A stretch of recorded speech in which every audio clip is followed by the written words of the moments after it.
Se trata de Eliseo Medina, el secretario tesorero del Sindicato Internacional de Empleados de Servicios, que es uno de los sindicatos más grandes de Estados Unidos. Tiene 2.100.000 miembros, según veía aquí en las últimas estadísticas, ¿no es verdad? Es correcto. Y en primer lugar, muchas gracias por invitarme, Juan Carlos. Don Eliseo, usted es mexicano, llegó a Estados Unidos con 19 años, fue pescador de uvas y ahora tiene este importantísimo cargo de secretario tesorero. Hay varios asuntos que llaman la atención. El primero tiene que ver en la agenda política de Estados Unidos con la reforma migratoria. El presidente Barack Obama, en su segunda campaña presidencial, tras la cual fue reelegido el mes de noviembre pasado, esgrimió como bandera principal la reforma migratoria. Y la idea es abrirles un camino para conseguir papeles a 11 millones de indocumentados en este país que tiene 310 millones de habitantes. En el Senado ya fue aprobado un proyecto de reforma migratoria por 68 votos contra 32 a finales del mes de junio. Hay cosas que se les exigen a los inmigrantes según ese plan, como que aprendan inglés, que paguen unas multas, que no tengan antecedentes penales. Pero sin embargo en la Cámara de Representantes todavía no se ha sometido a votación y parece no haber señales de que eso vaya a producirse pronto. ¿Qué cree usted que va a pasar entonces con esta iniciativa legislativa? Pues mira, Juan Carlos, vamos a tener reforma migratoria. Ahora la única discusión que estamos teniendo en este país es cuándo. Porque yo creo que el apoyo a una reforma migratoria es muy amplia, que no nomás abarca sindicatos, pero abarca iglesias, empresarios, organizaciones comunitarias, y la demanda de por fin arreglar este sistema que no funciona, yo diría que es tan poderoso que va a producir la reforma. El Partido Republicano, desgraciadamente en este país, sigue siendo un obstáculo a esa reforma, pero para eso estamos movilizándonos, para hacer presión, para asegurar que tomen acción y voten a favor de una reforma. José. Se aproxima ya el fin del receso legislativo, regresarán los miembros de la Cámara Baja. Hay especulaciones sobre el tipo de iniciativas que podrían abrirse paso, pero mientras tanto salen o no estas iniciativas o se hacen presentes, ¿qué van a hacer ustedes? ¿Tienen previsto algún tipo de calendario de movilizaciones?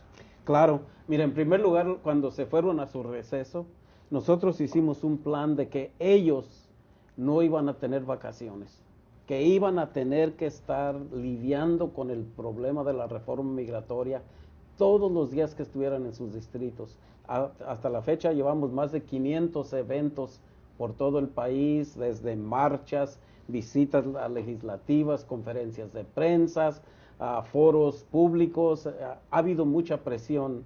La semana pasada yo estuve en California, en donde hicimos una marcha a la oficina del representante McCarthy, que es el número 3 en la jerarquía republicana en la Cámara. Y entonces al regresar ellos van a venir con sus orejitas llenas de información de que sus representados quieren una reforma. Pero nosotros vamos a seguir presionando, vamos a tener eventos en el cual va a haber desobediencia civil, va a haber conferencias de prensa, va a haber misas por todo el país.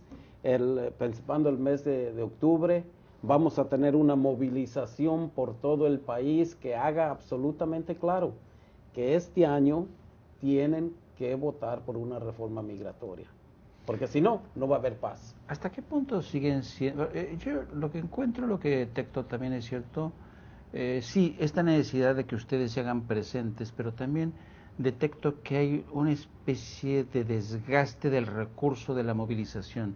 Es como si las marchas ya no tuvieran el efecto que antes. ¿Aún así ustedes consideran que es importante seguir saliendo y manifestándose? Bueno, cuando decimos marcha, ¿verdad? Hay varias formas de marchar. En primer lugar, nosotros hemos marchado en las calles y vamos a seguir haciéndolo. Pero también hemos hecho una marcha continua y creciente a las urnas. Porque en este país, ¿verdad? Estamos tratando no de un proceso de política, sino un proceso de poder político. Entonces, la discusión no es qué es bueno para este país, sino qué es bueno para el político que quiere reelegirse.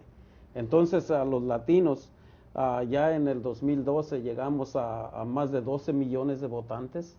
De aquí a la siguiente elección el año que entra, vamos a ser 13 a 13,5 millones. Para el 2016, que van a ser las elecciones presidenciales, vamos a ser cerca de 15 a 16 millones. El poder de nuestros números va a ser muy claro a estas personas que necesitan actuar si es que quieren seguir siendo un partido relevante en este país, porque sin el voto latino, ellos no tienen futuro en este país, un futuro electoral que yo creo va a ser muy malo para ellos. ¿Están los hispanos satisfechos con el proyecto de reforma migratoria aprobado por el Senado en Estados Unidos? Porque hay algunas quejas en el sentido de que les parece excesivo el gasto que tendría que hacer el gobierno estadounidense en lo que tiene que ver con las medidas de seguridad en la frontera con México, en no solamente enviar más guardias, sino ampliar el muro que existe ahí. No, mira, este proyecto que pasó el Senado no es perfecto de ninguna manera. Hay muchos problemas que necesitamos resolver. El hecho de que van a aumentar el número de guardias a 24,000, que van a doblar el número de guardias en la frontera, van a completar ahora 700 millas el muro y le van a meter 49,000 millones de dólares. Es un gasto excesivo, que no es innecesario, porque en realidad el problema no es de que necesiten más gente en la frontera, lo que necesitan es un proceso para que los emigrantes puedan llegar a este país de una manera legal, de una manera que su seguridad física sea protegida. Ese sistema no funciona porque el sistema que tenemos hoy no trabaja. Entonces, yo creo que eso necesitamos resolverlo a través de la Cámara de Representantes y a través de un proceso en el cual los dos, el Senado y la Cámara, necesitan conciliar sus versiones.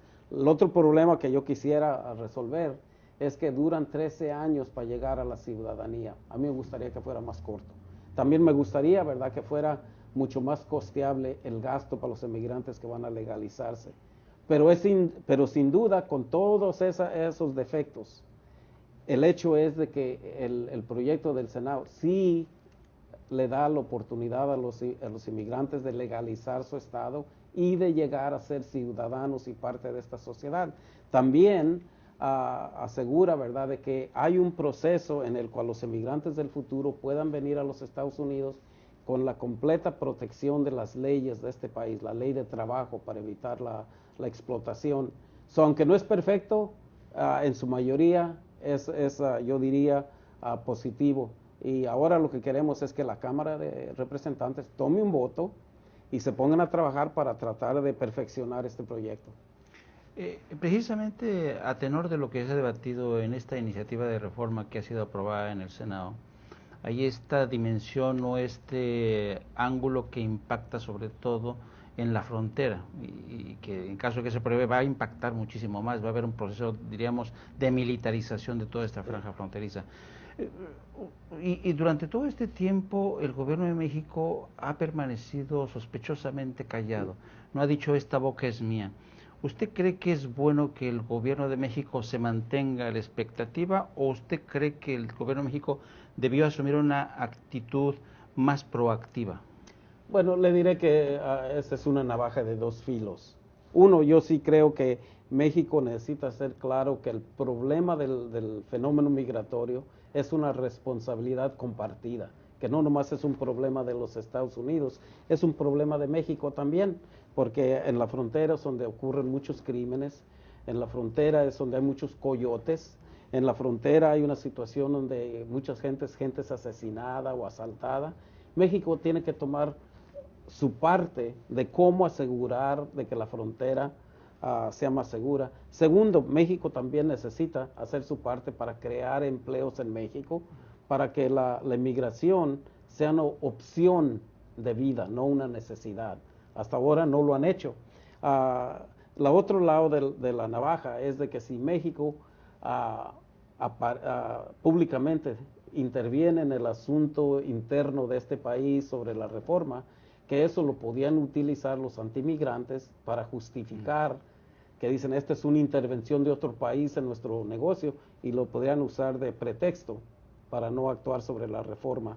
Yo diría que lo que México necesita hacer es ser muy proactivo en lo que ellos les incumbe en su lado de la frontera, en asegurar que su gente tenga mejores empleos. Y desgraciadamente yo creo que hasta ahora, en todos los años que tenemos, yo no he visto que tomen esas acciones y me gustaría que lo hicieran. Y el color político de Texas es importantísimo en todo esto, ¿no? Y yo creo que sí, Texas es un estado que de alguna manera se está convirtiendo en el principal corredor de la inmigración indocumentada. ¿Usted cree que este fenómeno o este problema va a ir a más? Mire, desgraciadamente yo creo que esto de la frontera, de los muros, de la militarización, va a empeorar, no mejorar la situación, desgraciadamente. Y yo creo que tenemos un sistema que está enfocado de una manera en contra de los emigrantes, no en contra del crimen. Ahorita estamos gastando como cerca de 18 mil millones de dólares. Al año. ¿Y a dónde va ese dinero? Ese dinero va a arrestar a campesinos, a trabajadores de fábricas, a jardineros, a gente que quiere venir nomás a trabajar. En realidad lo que deberían de hacer es proveer un sistema que funcione y entonces el dinero que tienen podían enfocarlo contra los narcotraficantes, contra los criminales y no contra los trabajadores, y les va a sobrar dinero que mucho necesitamos para el sistema escolar en los Estados Unidos, para el sistema de la salud, para asegurar de crear más empleos. Y eso es lo tonto de este sistema. No solamente no funciona, pero le está costando miles y miles de dólares a los contribuyentes que pagan con sus impuestos por un sistema que roto, que lo único que hace es crear más problemas, no solucionarlos. Los hispanos en Estados Unidos son hoy algo más del 16% del total de la población.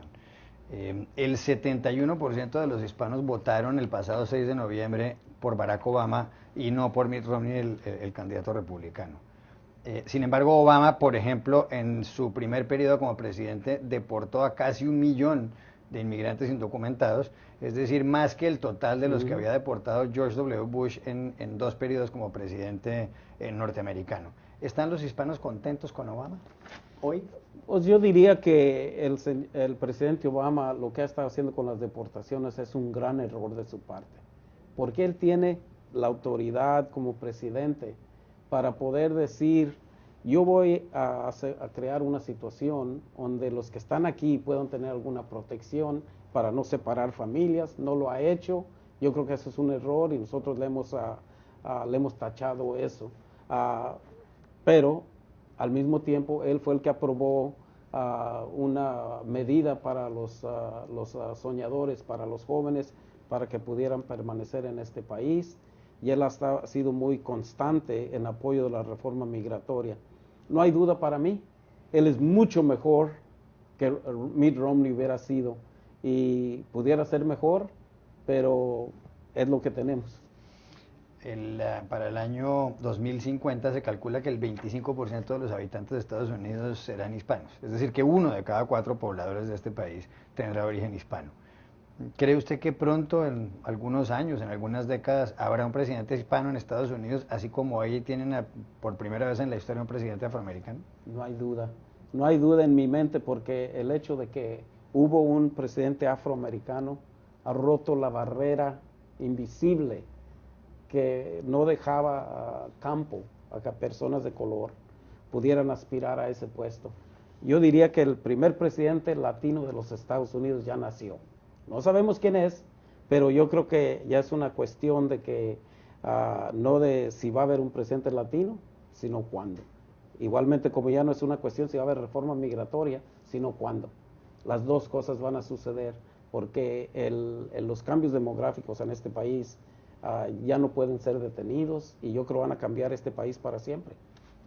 A propósito de los cambios demográficos, siempre que se habla de la comunidad hispano-latina se le presenta como este gigante que poco a poquito va despertando, se va desperezando, sí, empieza exacto. a mostrar músculo. Pero y cuando hemos platicado con algunos operadores en el Capitolio, siempre dicen, no, las cosas todavía no maduran, todavía el poder latino no está consolidado. El día que Texas sea un Estado demócrata, entonces las cosas van a cambiar. ¿Usted coincide con este análisis? Absolutamente. Mire, en realidad el gigante latino todavía no ha crecido, todavía no es un adulto, va rumbo a eso. Ahorita es como dicen en los Estados Unidos, un teenager. O sea que un adolescente. Un adolescente, ¿verdad? Apenas está empezando a sentir el poder que tiene. Y en la elección del 2012 fue la primera vez que aquí en este país sintieron el poder de ese gigante. Y yo diría que no va a haber mejor ejemplo que Texas.